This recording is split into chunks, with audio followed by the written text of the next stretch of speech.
అటు ఇరాన్ పైన కానీ కొంత ఒత్తిడి తెచ్చి ఏదో ఒక డెసిషన్ తీసుకోవాలనేటువంటి వాతావరణం ఇన్నోవేటబుల్గా కనబడుతుంది అనేది నా భావన. రైట్. ఒకసారి ప్రొఫెసర్ మురళీ మనోహర్ గారు, ఇంకా డెవలప్మెంట్ ఏంటంటే ఐఆర్జీసీకి ఇస్లామిక్ రెవల్యూషనరీ గార్డ్స్ కార్ప్స్ వాళ్ళకి అండ్ ప్రెసిడెంట్ మసూద్ పెజెష్కియాన్కి మధ్య గొడవలు తీవ్రతరమయ్యాయి. అసలు లెక్క చేయట్లేదు వాళ్ళు ప్రెసిడెంట్ని. వాళ్ళు ఇంటెలిజెన్స్ మినిస్టర్ మన వీళ్ళు చంపేసిన తర్వాత కొత్త ఇంటెలిజెన్స్ మినిస్టర్కి నాకు 3 పేర్లు పంపిస్తే మనకి యూపీఎస్సీకి మనం పంపినట్టే ఆయన కూడా పంపిస్తే ఐఆర్జీసీకి రిలీజియస్ ఆర్గనైజేషన్కి పంపించాల్సింది ఆయనేమో గవర్నమెంట్ ప్రెసిడెంట్. వాళ్ళు 3 తీసి పక్కన పడేసి అసలు మీరు ఇన్వాల్వ్ కామాకండి, మీరు ప్రెసిడెంట్ ప్యాలెస్లో కూర్చోండి, మేమన్నా పంపిస్తే స్టాంప్ వేసి పంపించండి. ఇది వాళ్ళ కమ్యూనికేషన్.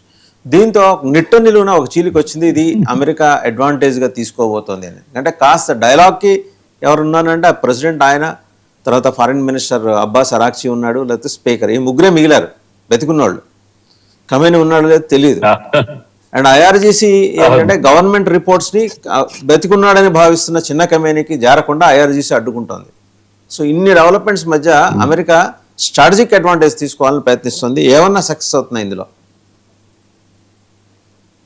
నాకు అనిపిస్తుంది ఇది ఇరాన్ లో ఇది కొత్త విషయం కాదండి. ఇరాన్ లో ఎప్పుడైనా ఈ మత శక్తుల యొక్క బలమే వాళ్ళ బలం అంతే. వీళ్ళంతా కూడా నామినల్ అంతే, కూడా అధ్యక్షులు వీళ్ళు అంతా కూడా నామినల్. ఇంటర్నల్ గవర్నెన్స్ చూసుకునే పని వాళ్ళు చూస్తారు. అదర్వైజ్ పాలసీ డెసిషన్ అయితే నేను అనుకుంటున్నాను ఐఆర్జీసీ చాలా శక్తివంతమైంది.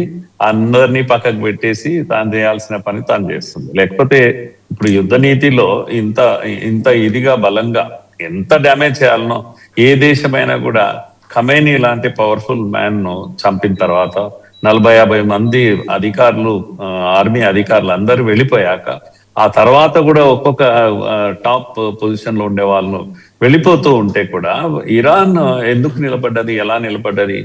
కనుక ఈ యొక్క బ్యూరోక్రాట్స్ తోటి లేకపోతే అధ్యక్షులతోటి లేకపోతే వాళ్ళ మినిస్టర్స్ తోటి నిలబడదు. అది ఎప్పుడు కూడా ఐఆర్జీసీ దాని బలము.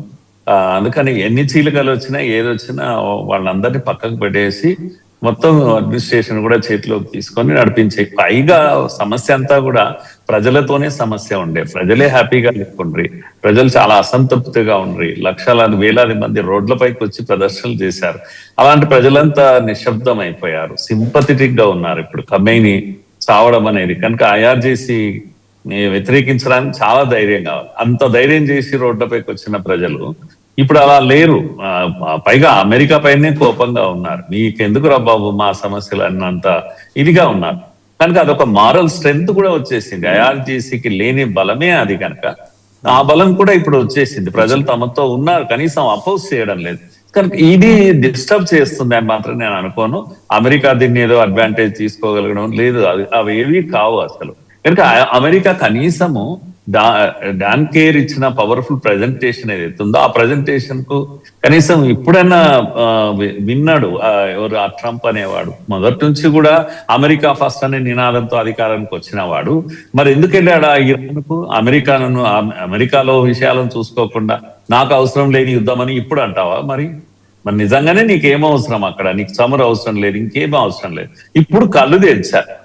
అరే ఇది మన చచ్చే చావు వచ్చింది, సూసైడల్ ఇది మనకు అక్కడ మన పెద్ద పెద్ద చమురు పెద్ద పెద్ద నేవీ ఇవన్నీ కూడా అక్కడికి వెళ్ళడం వల్ల బిలియన్స్ ఆఫ్ డాలర్స్ మనం నష్టపోతాం. చిన్న రిమోట్ వీటితోటి సూసైడల్ బాంబ్స్ లాంటివే కదా, వాళ్ళ షిప్పులు ఎంత ఉంటాయి అంత చిన్నవి. కనుక కొట్టేస్తే మీకు ఎన్ని $1 బిలియన్ నష్టం జరుగుతుంది, మనకు వచ్చేదా పోయేదా అని చేసిన ప్రజెంటేషన్ చేసిన వాడు బాగా చేశారు.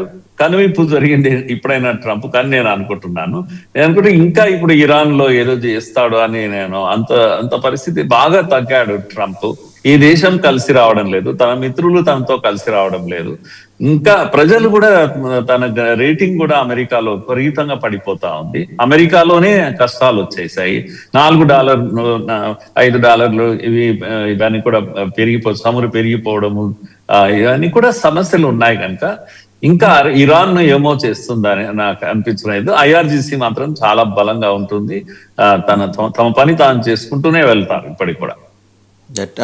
ప్రసాద్ గారు, అదేమన్నా అంటే ఇప్పుడు సార్ బాగా ఎక్స్ప్లెయిన్ చేశారు. అడ్వాంటేజ్ తీసుకోవడానికి వీళ్ళని పరిస్థితి ఐఆర్జీసీ బలపడుతుంది.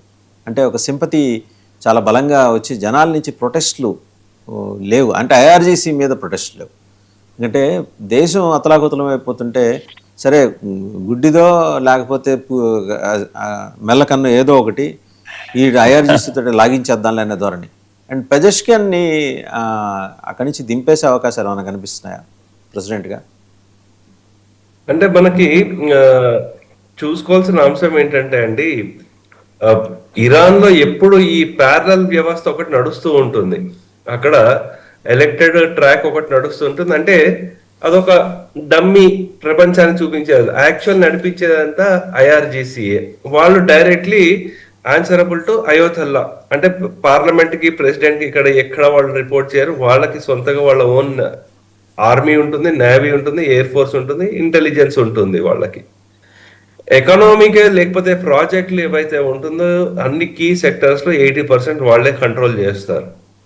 సో ఇక్కడ కజకిస్తాన్ ఆయన్ని చేంజ్ చేస్తారా, లేకపోతే ఇవి నామమాత్రానికి అలా ఉంచుతారు. ఎక్కడ మాట్లాడితే వెళ్ళి